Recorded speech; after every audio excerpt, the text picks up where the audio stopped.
I never imagined my wedding day would taste of salt and betrayal instead of cake and champagne. The hall smelled of white lilies, the string quartet played the song we had chosen together, and every guest had turned to watch me walk down the aisle. I remember clutching my bouquet and thinking, this is the moment when all my fears fade away. But halfway down the aisle, his eyes flicked past me. The man who had promised to love me forever, Daniel, wasn't looking at me at all.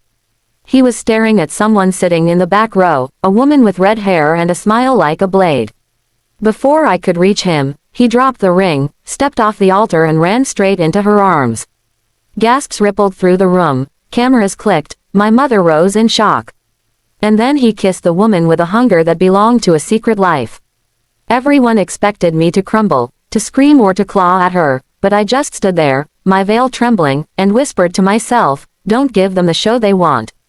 That's the hook of my story, the moment where my whole life tilted, the moment you are here to see how I chose dignity over humiliation and disappeared without a trace.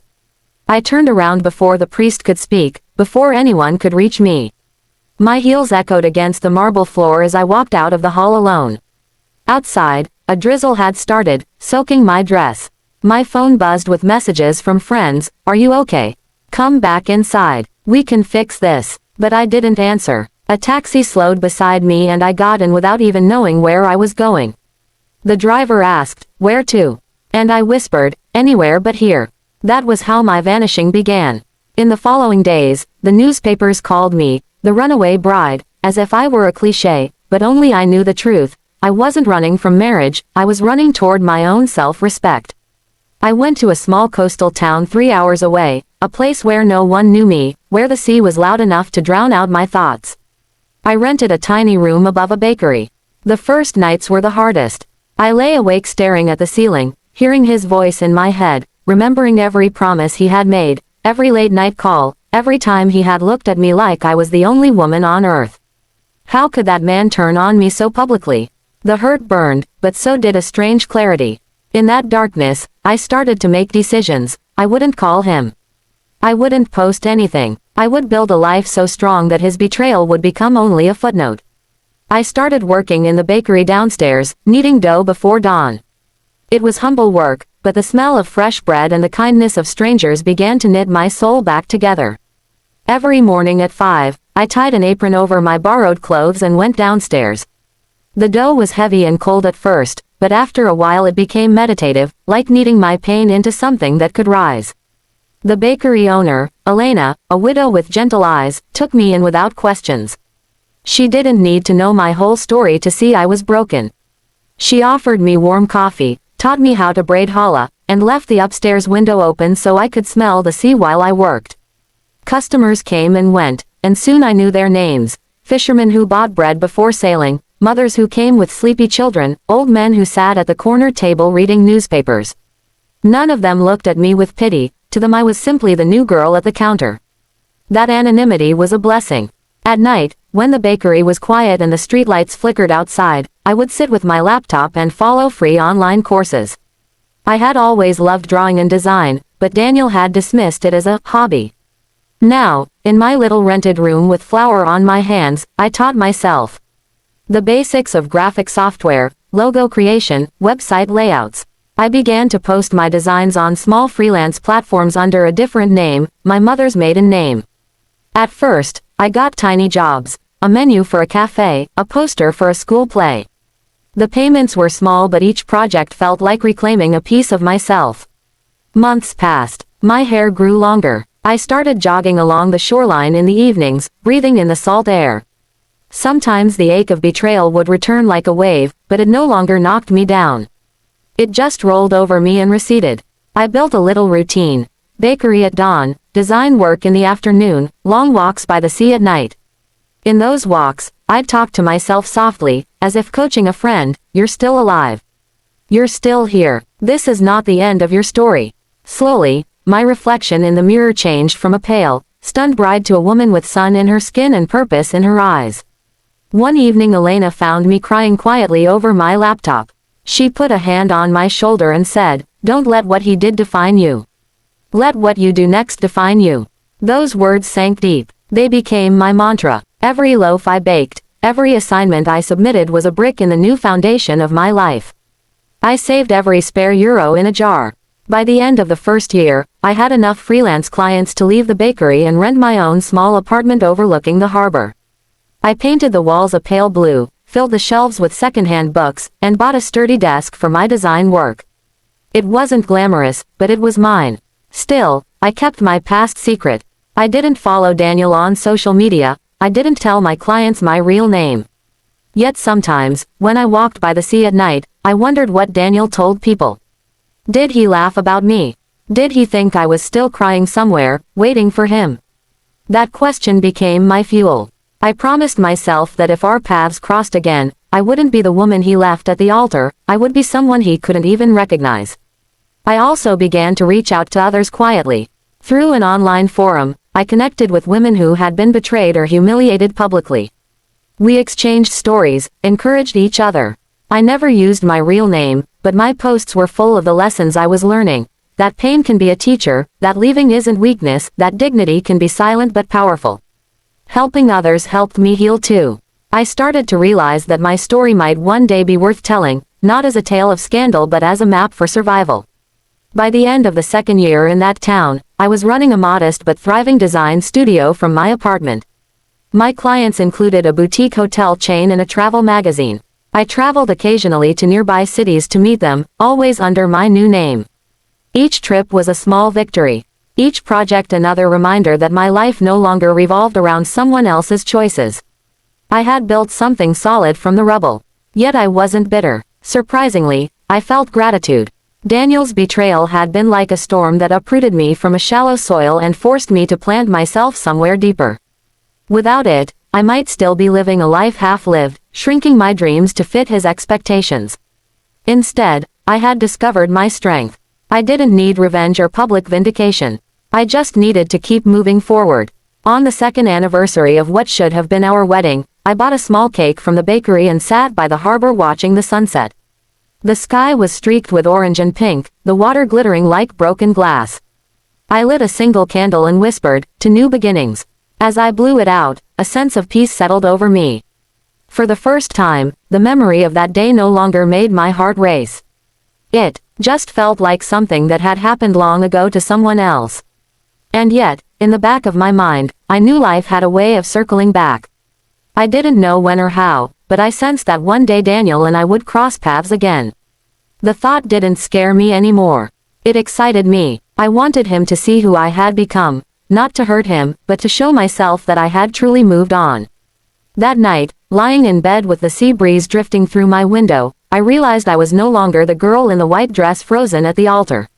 I was a woman with flour on her hands, ink under her fingernails, and a future she had forged herself. And as I drifted to sleep, a single thought played like music in my mind: the next time he sees me, he won't even recognize me. And that's exactly what happened. Because 2 years later, in the unlikeliest place, Daniel walked straight into the life I had rebuilt and didn't even realize who I was at first. 2 years later the air smelled of new beginnings again, but this time there were no lilies or veils, only the sharp scent of coffee and ink in the lobby of a Madrid conference center. My name, my new name, was printed on the schedule in bold letters: Keynote Speaker, Designing Resilience. I was standing in front of a mirror in the green room, straightening the lapels of my navy suit. My hair was longer now, curled loosely around my shoulders. The woman staring back at me looked confident, someone who belonged on that stage. I had built a career, a voice, a new life. But that morning, as I rehearsed my talk, my hands still trembled slightly. I didn't know why until I stepped into the lobby and saw him. Daniel, the man who had once left me at the altar, stood just a few feet away, scanning the crowd with the same restless eyes, thinner now, his suit a little wrinkled. He hadn't noticed me yet. In that instant I realized, this was the moment my story had been moving towards. And you're here with me now, watching the hook tighten, because the man who thought I'd beg was about to meet the woman who vanished without a trace. I turned away before he could recognize me and walked towards the conference hall. My heart was drumming, but not from fear. It was from power. 2 years ago, I had run from him in a wet wedding dress. Now he was on my turf, in my city, at an event where I was the one with a microphone. As I pinned my name badge, I felt a small, almost mischievous smile tug at my lips. Life has a sense of symmetry, doesn't it? The keynote went smoothly. The lights blinded me at first, but as soon as I began speaking, about design, about reinvention, about how constraints can spark creativity, I settled into my rhythm. The audience leaned in. When I told a small, anonymous anecdote about rebuilding after a public humiliation, a hush fell over the room. They didn't know the details, but they felt the weight of the story. I ended with a line I'd written in my journal months before: sometimes the strongest structure is the one you build from your own ruins. The applause rolled over me like a wave. It was the opposite of that wedding day. No pity, no whispers, just respect. Afterward, in the networking area, people lined up to shake my hand. I signed programs, exchanged cards, listened to their stories. And then a voice behind me said, "Excuse me, you look familiar." My stomach fluttered. I turned. Daniel stood there holding a coffee cup like it was a lifeline. He looked older, paler, the arrogance dimmed into uncertainty. For a heartbeat we just stared at each other. Then I extended my hand as if he were a stranger. "Do I said. He blinked, searching my face, and then recognition flickered. "It's you," he whispered. "I can't believe it." We sat at a small table in the corner. I let him speak first. He told me about the fallout after the wedding, the red-haired woman leaving him within months, his business losing key clients, his friends drifting away. "I thought you'd beg," he admitted quietly, staring into his coffee. "I thought you'd come back. But you disappeared. How did you do it?" His voice was both curious and regretful, like a man peering through a window at a life he couldn't enter. I listened, not out of malice but out of closure. Hearing him say the things I had imagined for years was strangely anticlimactic. There was no satisfaction in his downfall, only a faint sadness that he hadn't learned sooner. When he asked again how I had done it, I told him the truth without details, that I had gone somewhere no one knew me, worked with my hands, rebuilt piece by piece. "Your choices were a gift," I said calmly. "Because of that day, I found my independence. I'm not here to punish you, Daniel. I'm here because my work brought me here. Our story ended the day you ran from me." He looked up, eyes shining with something between shame and hope. "Can we start over?" he asked. "I've changed. I know what I lost. The old me might have been tempted. The old me might have reached for his hand. But the woman sitting across from him now knew her worth. I thought of the bakery at dawn, the flour under my nails, the nights I stayed up studying, the first time a client praised my designs. I thought of the candle I'd lit on the anniversary of our wedding and the wish I'd made for freedom. I realized that wish had already come true. I didn't need his apology to validate it. So I smiled, not unkindly, and said, "I'm glad you're learning. But I'm not available for a do-over." His shoulders slumped. He nodded, staring at the table. "Take care of yourself," I added as I stood. "I have a flight to catch." And then I walked away, my heels clicking against the marble floor, an echo of that first walk, but this time I wasn't fleeing. I was simply moving on. Outside, the Madrid sun warmed my face. I inhaled deeply, feeling the city's pulse beneath my feet. I checked my phone. A message from a client confirming a big project, another from Elena at the bakery sending me a photo of her grandchildren. The life I had built was real and waiting. As I walked to the taxi stand, I felt no anger, only relief. Closure isn't a door slamming, it's a door you no longer need to open. That evening, the conference hosted a gala dinner at a historic hall with chandeliers and soft music. I debated skipping it, but something in me wanted to stand in that room, not hiding, but shining. I wore a simple black dress and pinned my badge to it like armor. People I had never met came up to thank me for my talk. One young designer said, "Your story gave me courage. I just left a toxic job, and now I feel like I can start over." Her eyes shone, and I saw myself reflected there, the girl who once thought she couldn't survive without someone else's approval. When it was time for my keynote toast, I stood at the podium. The hall fell quiet. I didn't mention names, but I told the audience about a time when humiliation had turned into transformation. I spoke about how dignity can be the quietest but strongest weapon. I said, sometimes walking away is not running. Sometimes it's arriving at yourself. As the words left my lips, I felt a tremor of emotion, but my voice stayed steady. The room erupted into applause, not polite but thunderous. Cameras flashed. People stood. In that moment, I knew my story was bigger than my pain. It was a message. You don't have to beg to be loved. You can walk away and build a life so bright that your past becomes only a shadow. Later, as the crowd dispersed, I stepped out onto the balcony. The city spread below like a sea of lights. I leaned on the railing, feeling the cool stone under my palms. Somewhere out there Daniel was probably packing his suitcase, trying to figure out what had just happened. But I didn't feel triumphant.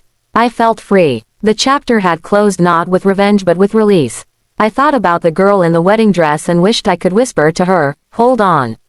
This isn't the end. It's the beginning." I thought about Elena in the bakery, about the women online who had read my posts, about the young designer tonight who had thanked me. My story had become a thread in a larger tapestry of resilience. And I realized that sometimes the most powerful revenge is no revenge at all, it's becoming everything they thought you couldn't be. The gala's music drifted out to the balcony, soft jazz, laughter, clinking glasses. I straightened up and smiled. Tomorrow I would catch my flight, return to my seaside apartment, dive into new projects. Life would go on, not as a sequel to my heartbreak but as a story entirely my own. And as I turned back into the hall, I felt something I hadn't felt in years, not just freedom, but a deep, unshakable joy. Because sometimes the moment you think will break you is the moment that builds you. Sometimes the arms you lose make space for the wings you didn't know you had. And sometimes, like tonight, the girl who vanished without a trace walks back into the world not as a victim but as a woman who has found her voice, her work, and her peace.